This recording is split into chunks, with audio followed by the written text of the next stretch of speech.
ওম শান্তি। আজকের মন্থনের জন্য যে বিষয় আমরা বেছে নিয়েছি সেটা খুবই শক্তিশালী একটা বিষয়।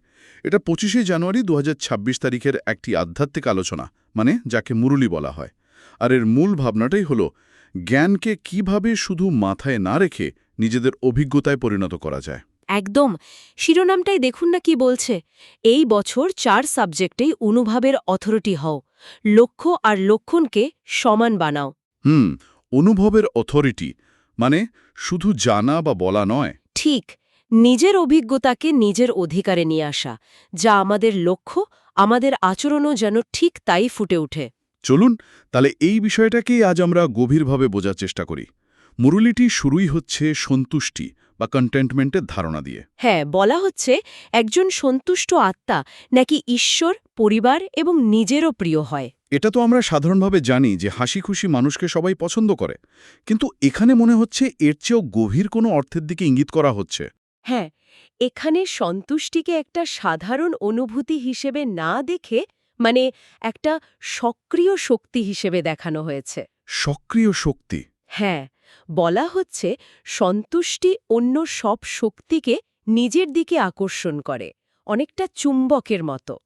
আসলে ভেতরের মনস্তাত্ত্বিক দিকটা হলো আমাদের ভেতরের সন্তুষ্টি বাইরের দিকেও প্রতিফলিত হয় আর আমাদের প্রতি অন্যদের ধারণাকেই বদলে দেয়। বাহ, এটা তো দারুণ একটা ভাবনা। মুরলিতে একটা অদ্ভুত তুলনাও আছে।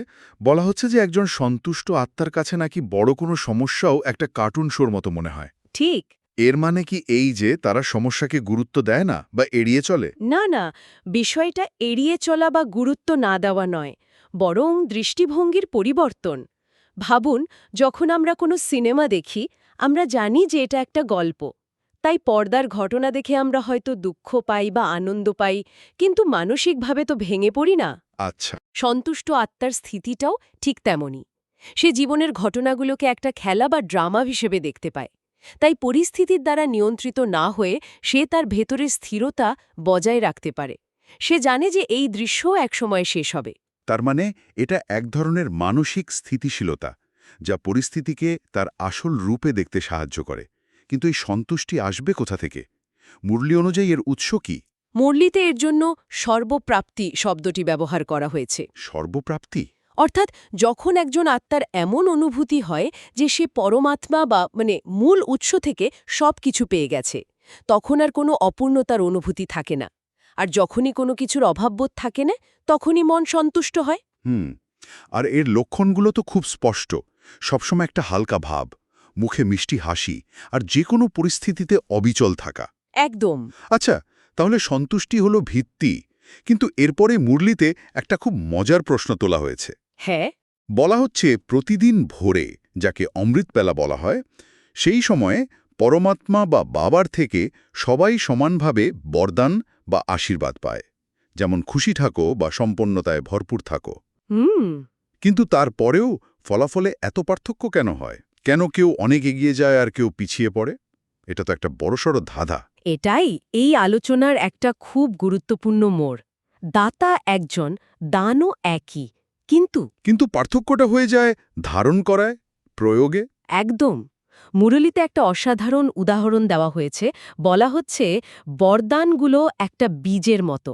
বাবা সবাইকে সেরা মানের বীজ দেন, কিন্তু সবাই সেই বীজ থেকে ফল তৈরি করে না। তার মানে বীজটা পেয়ে অনেকেই হয়তো যত্ন করে রেখে দেয়, কিন্তু মাটিতে পুঁতে জল দেয় না। ঠিক তাই। বলা হচ্ছে অনেকেই বরদান নিয়ে আলোচনা করে, খাতায় সুন্দর করে লেখে, কিন্তু যখন সত্যি সত্যি পরিস্থিতি আসে তখন সেটাকে কাজে লাগায় না। যেমন? যেমন ধরুন, কেউ বরদান পেল সদা শক্তিমান ভব, কিন্তু যখন কোনো দুর্বল পরিস্থিতি এলো তখন সে ভুলে গেল যে তার কাছেই শক্তিটা আছে। তার জীবনে সদা বা অলওয়েজ শব্দটার জায়গায় কখনো কখনো বা সামটাইমস চলে আসে। আচ্ছা, আচ্ছা। মুরলি মনে করাচ্ছে ভক্তরা যখন ঈশ্বরের গুণগান করে, তারা কিন্তু বলে না যে আপনি কখনো কখনো দয়ালু, তারা বলে আপনি সদা দয়ালু। বাবার বরদানগুলো সদার জন্য, কখনো কখনোর জন্য নয়। এই প্রয়োগের অভাবের কারণেই আধ্যাত্মিক যাত্রায় সবাই নিজেদের ক্ষমতা অনুযায়ী আলাদা আলাদা ধাপে ভাগ হয়ে যায়। এই বিষয়টা তো আরেকটা গভীর দিকের সঙ্গে যুক্ত। মুরলিতে একটা পুরনো হোমওয়ার্কের কথা মনে করানো হয়েছে, যেখানে বলা হয়েছিল কারণ শব্দটাকে শেষ করে সমাধান স্বরূপ হতে হবে। হ্যাঁ, অর্থাৎ কোনো সমস্যায় আটকে না থেকে তার সমাধান হয়ে উঠতে হবে। কিন্তু বলা হচ্ছে এই হোমওয়ার্কটা এখনও অনেকেই সম্পূর্ণ করতে পারেনি। এই যে বরদান প্রয়োগ না করা আর কারণের মধ্যে আটকে থাকা, এই দুটোর মধ্যে কি কোনো যোগসূত্র আছে? খুব ভালো একটা প্রশ্ন। দুটোর মূল কারণ কিন্তু একটাই, দৃঢ়তার অভাব। দৃঢ়তার অভাব। আমাদের সংকল্প বা ইন্টেনশন থাকে, কিন্তু তাতে দৃঢ়তা বা ফার্মনেস থাকে না। মুরলিতে কিছু সাধারণ ভাষার কথা বলা হয়েছে, যেমন করছি তো, চলছি, করেই নেব। এই ধরনের শিথিল সংকল্প আমাদের ভেতরের শক্তিকে কমিয়ে দেয়। তাহলে একটা দৃঢ় সংকল্প আর সাধারণ সংকল্পের মধ্যে পার্থক্যটা ঠিক কেমন? একটা উদাহরণ দিয়ে বোঝালে হয়তো সুবিধা হবে। ধরুন আপনার সংকল্প হল ধৈর্যশীল হওয়া। সাধারণ সংকল্পটা হবে, আমি ধৈর্য রাখার চেষ্টা করব। এর মধ্যেই কিন্তু ব্যর্থ হওয়ার একটা সম্ভাবনা লুকিয়ে আছে। ঠিক। কিন্তু দৃঢ় সংকল্প হবে, আমার মূল স্বরূপই হল ধৈর্য। এখানে কোনো চেষ্টার ব্যাপার নেই, এটা আপনার পরিচয়। যখন কেউ নিজের স্বরূপ বা পরিচয়ে স্থিত হয়ে যায়, তখন আমার রাগ উঠল কারণ ও এমনটা বলল, এই কারণ শব্দটা আসতেই পারে না। তখন পরিস্থিতিটা একটা সুযোগ হয়ে ওঠে। একদম, নিজের স্বরূপকে প্রকাশ করার একটা সুযোগ। মুরলিতে ভালোবাসার একটা শক্তিশালী উদাহরণ দেওয়া হয়েছে। সাধারণ জাগতিক ভালোবাসার জন্য মানুষ নিজের জীবন পর্যন্ত দিয়ে দেয়। তাহলে পরমাত্মা ভালোবাসার জন্য আমরা কি একটা কারণ শব্দটাকে বলিদান করতে পারি না? বাহ! তার মানে সমস্যাটা জ্ঞানের অভাব নয়, বরং সংকল্পের দৃঢ়তার অভাব। তাহলে এই দৃঢ়তা বাড়ানোর জন্য মুরুলিতে এই বছর কি করার কথা বলা হয়েছে? আলোচনাটা 4টি সাবজেক্টের দিকে যাচ্ছে: জ্ঞান, যোগ, ধারণা এবং সেবা। হ্যাঁ, মুরলি বলছে যে এই 4টি বিষয়ের মধ্যে সেবা বা সার্ভিসের বিষয়ে বেশিরভাগই পাস। অর্থাৎ জ্ঞান দেওয়া, অন্যদের সাহায্য করা, এই দিকগুলোতে সবাই বেশ সক্রিয়। কিন্তু একটা জায়গায় মূল খামতি রয়ে গেছে। হ্যাঁ, আর সেটাই হলো অনুভবের অথরিটি হওয়া বা অথরিটি অফ এক্সপিরিয়েন্স হওয়া। অনুভবের অথরিটি, এই কথাটা শুনতে বেশ ভারী। এটাকে একটু সহজ করে ব্যাখ্যা করা যাক। এর আসল মানে কি? এর মানে হল, আপনি যা জানেন তা যেন আপনার প্রতিটি কাজে, প্রতিটি কথায় স্বাভাবিকভাবে ফুটে ওঠে। যেমন ধরুন, জ্ঞানের অথরিটি হওয়া। হুম।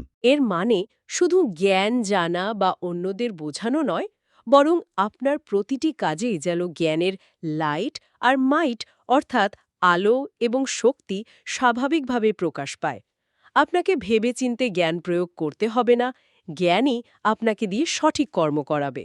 অনেকটা একজন দক্ষ সাঁতারুর মতো। ঠিক ধরেছেন। যে সাঁতার নিয়ে 100টা বই পড়েছে, সে আপনাকে সব কৌশল ব্যাখ্যা করতে পারবে। কিন্তু যে সত্যি সাঁতার জানে, সে জলে নামলে তার প্রতিটি অঙ্গভঙ্গি সেই জ্ঞানের প্রকাশ ঘটায়। তাকে ভাবতে হয় না কিভাবে হাত পা চালাতে হবে। আর ধারণার ক্ষেত্রে, অর্থাৎ যে গুণগুলো আমরা জীবনে ধারণ করতে চাই, যেমন শান্তি বা ভালোবাসা, সেগুলোর ক্ষেত্রে অনুভবের অথরিটি হওয়ার মানে কি? ধারণার ক্ষেত্রে এর মানে হল, গুণগুলো যেন আপনার স্বভাব হয়ে যায়, তার জন্য আলাদা করে পরিশ্রম করতে না হয়।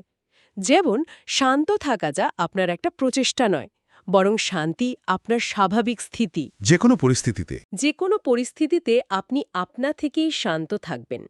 মুরলিতে জোর দিয়ে বলা হয়েছে যে এই অনুভবের অথরিটি মায়া বা নেতিবাচক শক্তির চেয়ে 1000 গুণ বেশি শক্তিশালী।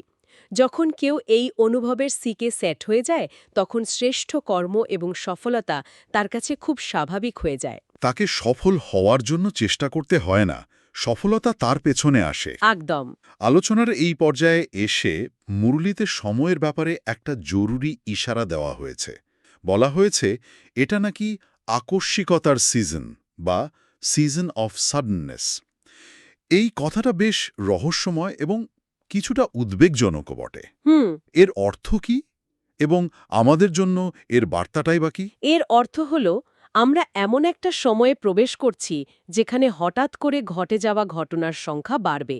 সেটা ব্যক্তিগত জীবনেও হতে পারে, আবার বিশ্ব স্তরেও হতে পারে। আচ্ছা। মুরলিতে উদাহরণ হিসেবে বলা হয়েছে যে অনেক আধ্যাত্মিক পথের পথিক বা ব্রাহ্মণ আত্মারাও হঠাৎ করে শরীর ছেড়েছে। তাই এখন আর ধীরে সুস্থে প্রস্তুতি নেওয়ার সময় নেই, এখন এভারেডি বা সদা প্রস্তুত থাকার সময়। তাহলে এই অ্যাভারেডি থাকার প্রস্তুতিটা প্রস্তুতিটা হলো নিজের লক্ষ্য আর লক্ষণকে সমান করা অর্থাৎ ওয়াক দ্য টক। এমন যেন না হয় যে আমাদের লক্ষ্য অনেক উঁচু, আমরা নিজেদেরকে খুব শান্ত পবিত্র আত্মা বলে মনে করি, কিন্তু আমাদের আচরণে বা ছোট ছোট কর্মে দুর্বলতা প্রকাশ পায়। লক্ষ্য আর লক্ষণের সমতা। হ্যাঁ, যখন আমাদের ভেতরের লক্ষ্য আর বাইরের লক্ষণ বা আচরণ এক হয়ে যাবে, তখনই আমরা যে কোনো আকস্মিক পরিস্থিতির জন্য প্রস্তুত থাকতে পারব। আর মূল্য অনুযায়ী তখনই পরমাত্মার সমান হওয়ার আশা পূর্ণ হবে।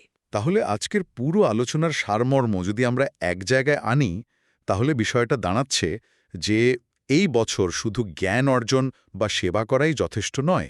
না। মূল লক্ষ্য হল 4টি বিষয়ই অনুভবী হওয়া, সন্তুষ্টিকে ভিত্তি করে দৃঢ় সংকল্পের সাথে নিজের লক্ষ্য এবং লক্ষণকে এক করতে হবে, যাতে জ্ঞান আর গুণগুলো আমাদের স্বাভাবিক স্বভাব হয়ে ওঠে। একদম ঠিক। আর আজকের মূল্যের বরদানটিও এই বিষয়ের ওপরই ভিত্তি করে দেওয়া হয়েছে। ধর্ম আর কর্ম, এই দুয়ের সঠিকভাবে ব্যালেন্স রেখে দিব্য বা শ্রেষ্ঠ বুদ্ধিমান ভব। এর মানে এর গভীর অর্থ হল, ধর্ম এখানে শুধু রিচুয়াল নয়, বরং আমাদের আত্মিক স্থিতি বা গুণ। যখন আমরা কর্ম করার সময় নিজের সেই শ্রেষ্ঠ স্থিতিতে থাকি, তখনই আমাদের কর্ম শ্রেষ্ঠ হয়। আচ্ছা, আর স্লোগানটিও খুব প্রাসঙ্গিক মনে হচ্ছে। হ্যাঁ, নিজের মন বুদ্ধিকে যদি অনুভবের সিটে সেট করে দাও, তবে কখনো আপসেট হবে না। এই গভীর আলোচনা থেকে একটা প্রশ্ন মনের মধ্যে থেকে যাচ্ছে।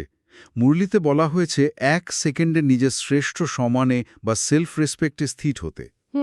আমরা সারাদিন কত কিছু ভাবি, কত পরিকল্পনা করি, কিন্তু সত্যি কি এক মুহূর্তের জন্য নিজের মন বুদ্ধিকে সবকিছু থেকে সরিয়ে এনে সেই অনুভবের অথরিটি হওয়ার শান্ত শক্তিশালী স্থিতিতে স্থির হওয়া সম্ভব? এই প্রশ্নটা হয়তো আমাদের সবারই নিজেদেরকে একবার করে দেখার জন্যই রইল। খুব গুরুত্বপূর্ণ একটা প্রশ্ন। আর হয়তো এই 1 সেকেন্ডের অভ্যাসটাই সবকিছু বদলে দিতে পারে। আজকের এই গভীর বিশ্লেষণের জন্য এতটাই। ওম শান্তি।